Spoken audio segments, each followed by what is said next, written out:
The only thing little monkeys like better than being in pictures is taking pictures.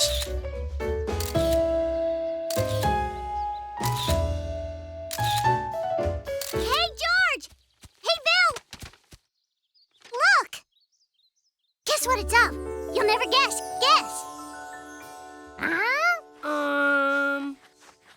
They're Perseids. Percy what? They're teeny tiny animals that look like purses. Well, I think. I heard my grandpa talking to my grandma about them. He says you can see them best down by the lake. Oh, George, that's a great idea. Let's get a picture of them. That will make a perfect surprise for Grandpa. Wait! Where are you going?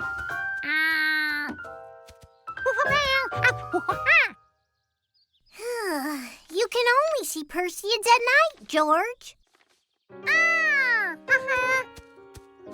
But Grandpa said you can see them best of all if you get up early in the morning. Fisherman early. And if you both come with me, Grandpa says I can go. Sure! No, George, I can't take the picture. No, I may be great at doing drawings, but I'm not nearly as good a picture taker as you. Besides, if I take the picture, I can't be in it. See you bright and early. Early? Oh.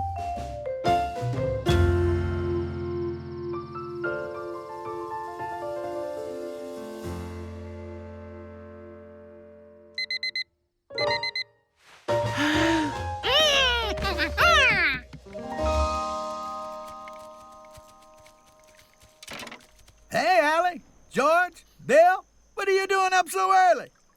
Looking for the Perseids. Oh, they're beautiful. Have fun. Yeah, this way. Keep your eyes open. The Perseids should be around here someplace. Grandpa said you can't miss them. Ooh! Shh! Shooting stars! Wow!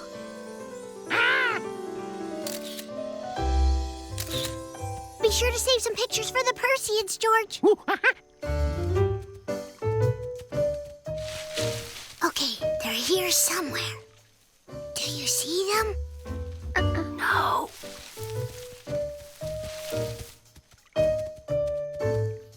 Bill, you go that way. Me and George will go this way. Aye.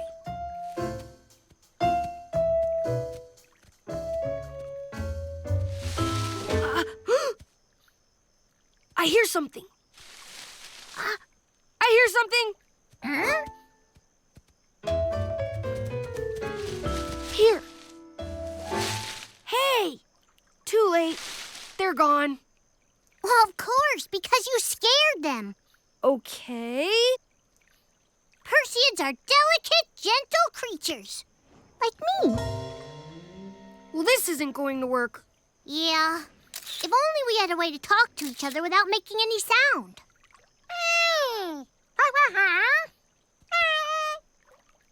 Good idea, George. We'll just wave to each other if we see a Perseid. Okay, let's go. Here, Percy, Percy, Percy.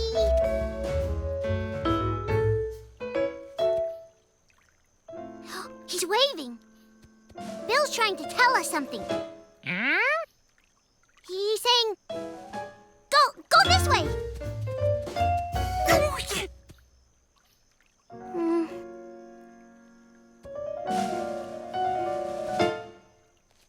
That way? Yeah, that way. Hurry, George. Once upon a time, in a land not so far away. George was at his last rehearsal for his very first community play. In the play, George was a castle guard.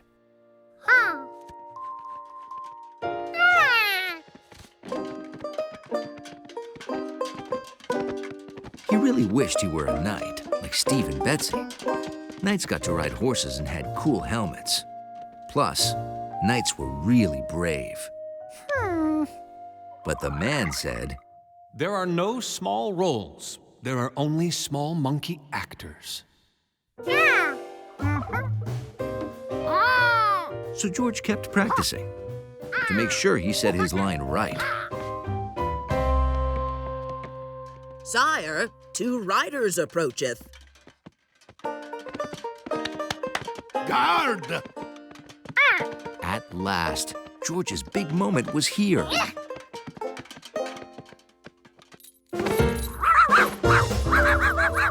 Oh no! Charky! She'll wreck the stage! Guard the castle! It was just like in the play.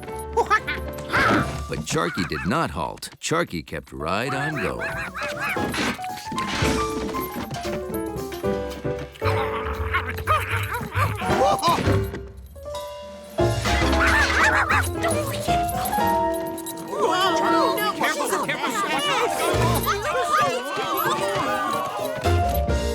Well, at least the castle's in one piece.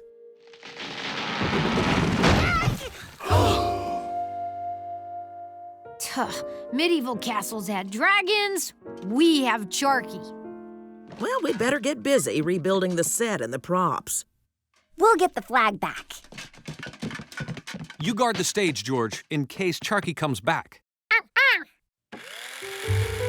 George felt awful. It was his job to guard the castle, and he'd messed it up.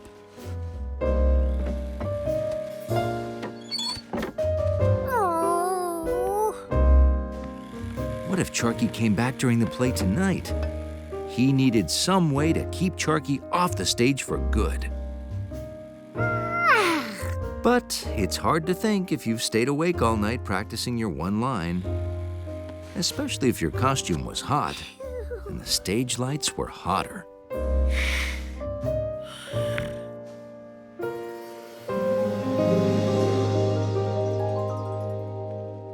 What ho! That means, hey, what's up? A dragon is on the loose.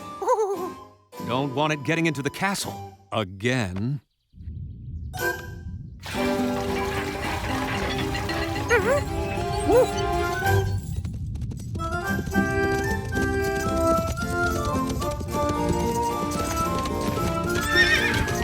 dragon! It followed us to the castle!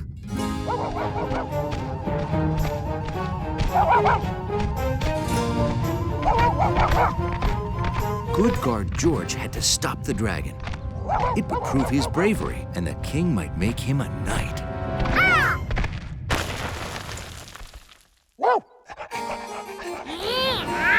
Nothing is worse than dragon breath. Except maybe dragon slobber. My banquet! Stop her!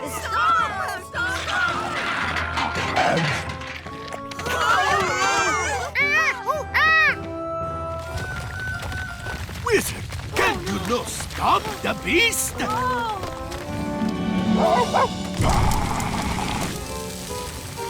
Alas and alack, my magic hath met its match. Hey, look out! Oh no!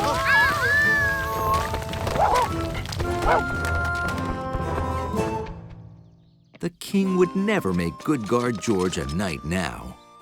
How can we have our celebration with that beast destroying the castle? And then the little guard remembered. Dragons were sore afraid of bats. George loved to watch his friend Bill deliver papers. When it came to newspaper delivery, Bullseye! Bill never missed a target. And Bill never, ever missed a delivery day. 300 364 days of perfect delivery. You know what that means, George? If I deliver all my papers on time tomorrow, I'll win the golden pouch. Yep, the golden pouch is only given to the best of the best, George. And I aim to be the bestest. One more perfect day, and that bag is mine.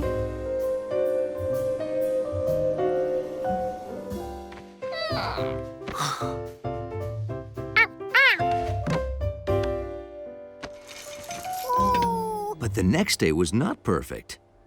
It was lousy. George wondered how Bill would ride his bike in all that snow. Not very well, it turned out. Can you believe this, George? Biggest day of my career, and I can't even get out of my driveway. Last time it snowed this bad, Pugnose O'Reilly crashed on the Lake Street curve, sprained his elbow, and had to retire. That's how I got his route! It's no use.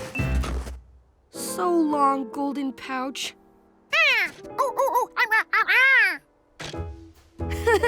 That's the spirit, George. Did Freckles McFadden, the all-time winningest golden pouch winner, quit during the snowstorm of '79?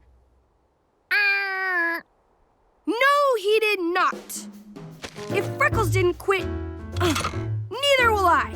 Now push me, city boy, push me!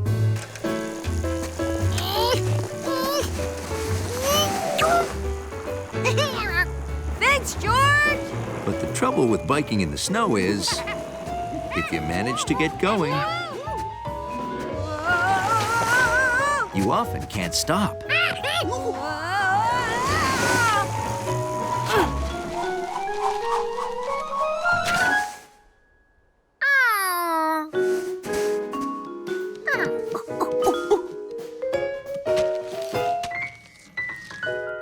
I can't even make my first delivery. How am I going to finish my whole route in time?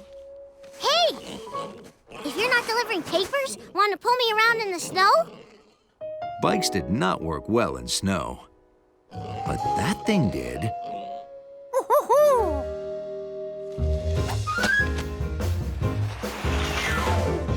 I've never used a toboggan before, but so far it's great. Thanks for thinking of it, George.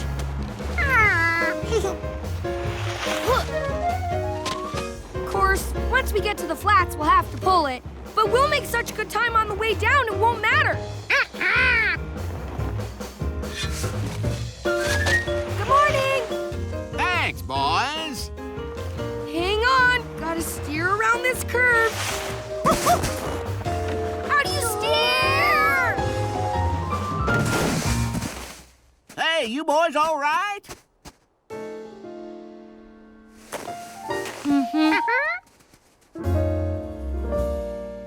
I don't know much about toboggans. I'm not much on snow sports. I guess I spend too much time playing with my trains. Ooh! Maybe there's something else you could use in here instead.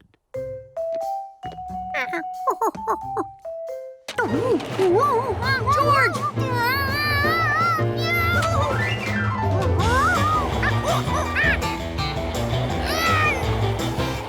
Then George realized you can steer by leaning.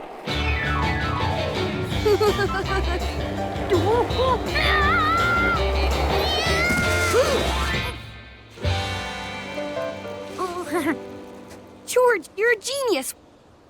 Why didn't I think to lean? That's how we can steer the toboggan.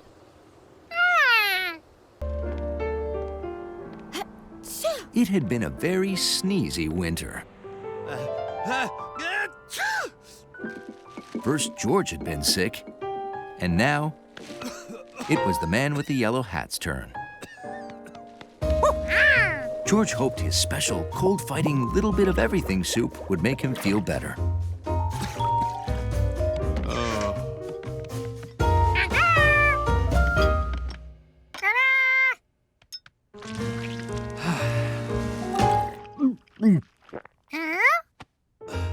I'm sure it's delicious, George, but I can't taste anything. Ooh. George, I wouldn't do that if I were you. That spoon was just in my mouth. It probably has cold germs on it. See, germs are too tiny to see, but they're inside me. And cold germs are what made you sick when they got inside you. Ew.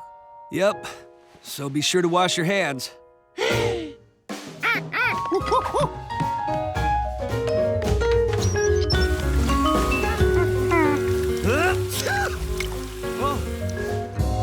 George wished there was some way he could help the man get better. But all that cooking had made him one sleepy little monkey.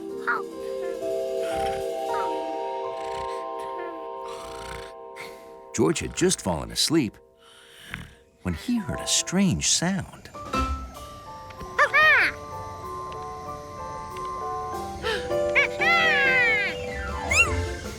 George remembered the last time he and Gnocchi had flown around in a spaceship. He had become very small and had flown all around his own body.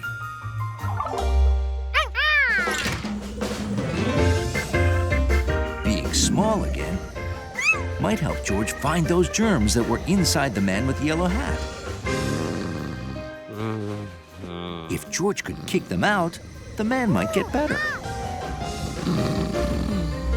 What a big mouth. George wanted to explore, but there was no time.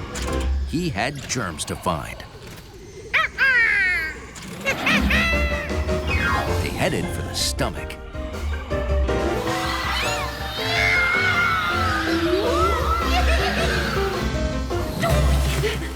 But when they got into the man's stomach, they found out they weren't alone.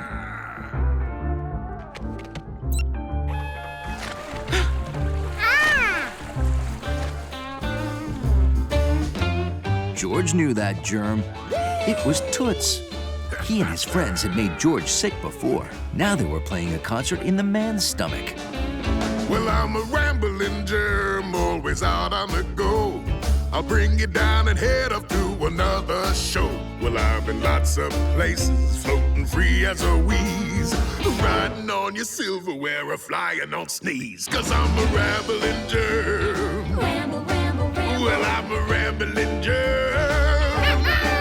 I said a rambling germ. Ramble, ramble, ramble. I'm coming to your town. I played at many people all across this great big land, especially in the folks who don't wash their hands, because soap makes me wiggle and soap makes me sneer. Germettes? One sign of soap and Toots is out of here. 'Cause I'm a rambling germ. Ramble, ramble, ramble. I'm a rambling germ. Ramble, ramble, ramble. I said a rambling germ. Ramble, ramble, ramble. I'm coming to your town. Look out! I'm coming to your town. That's right.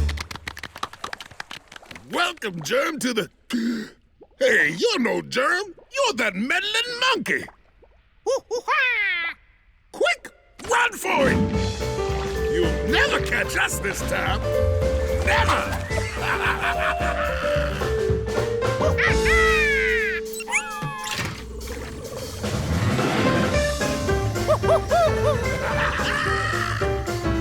Watch out for the mucus. A germ could get stuck in that stuff.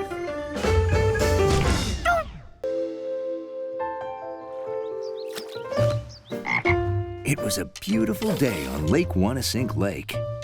Fishermen were fishing, herpetologists were herpetologing, and monkeys were monkeying. It's a boomerang. You throw it and it comes back to you.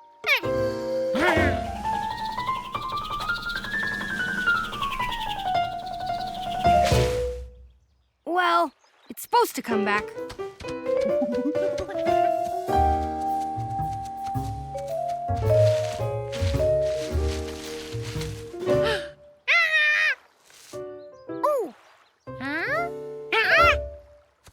Ooh. Huh? A ping pong ball. No, it's an egg. Ah, where'd it come from? A bird's nest, of course. Maybe it rolled here. Poor little fella. How do you know it's a boy egg?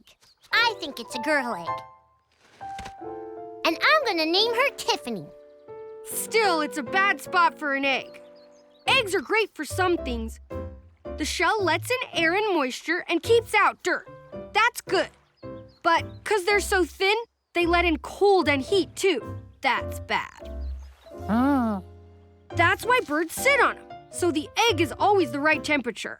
An egg without a nest might not hatch. George had to get the egg back to its nest before it was too late. Wait! Eggs can break. Like that. Plus, you shouldn't slosh them around. We have to find her mommy so she can come and sit on Tiffany. Good idea! My paper out! Oh, I'll come help as soon as I'm done. It's up to us, George. How about I stay here and protect Tiffany while you find the mommy? I know! Ask Grandpa. He knows all about eggs.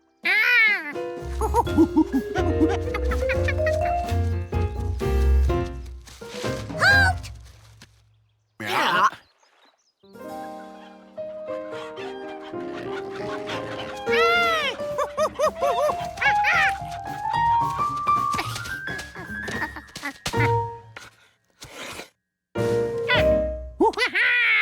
Found an egg, huh? That's one big egg. Might be an eagle egg. Huh? That's the only bird around here with an egg that size. There's an eagle nesting in the pine grove down by the lake. That's... We just want to have a picnic. Sorry. No trespassing past this. Did you find the mommy, George? Well, hurry! The egg might get too hot.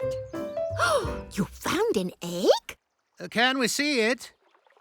Now, shells are thin. You might wake Tiffany from a nap. Yeah.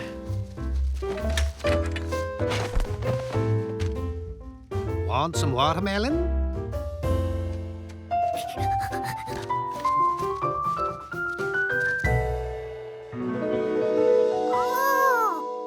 Allie was right. It was getting hot.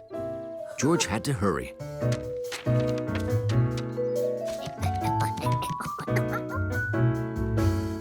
Well, they gotta be here somewhere. They couldn't just walk away. Well, they could. I just hope they didn't, because that would be a disaster.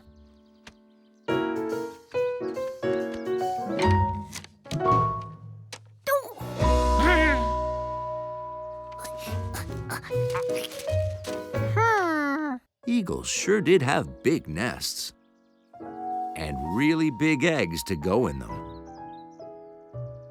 His egg wasn't nearly so big. How could Mr. Rankins ever have thought his egg was an eagle's egg? He'd drawn his egg way too big.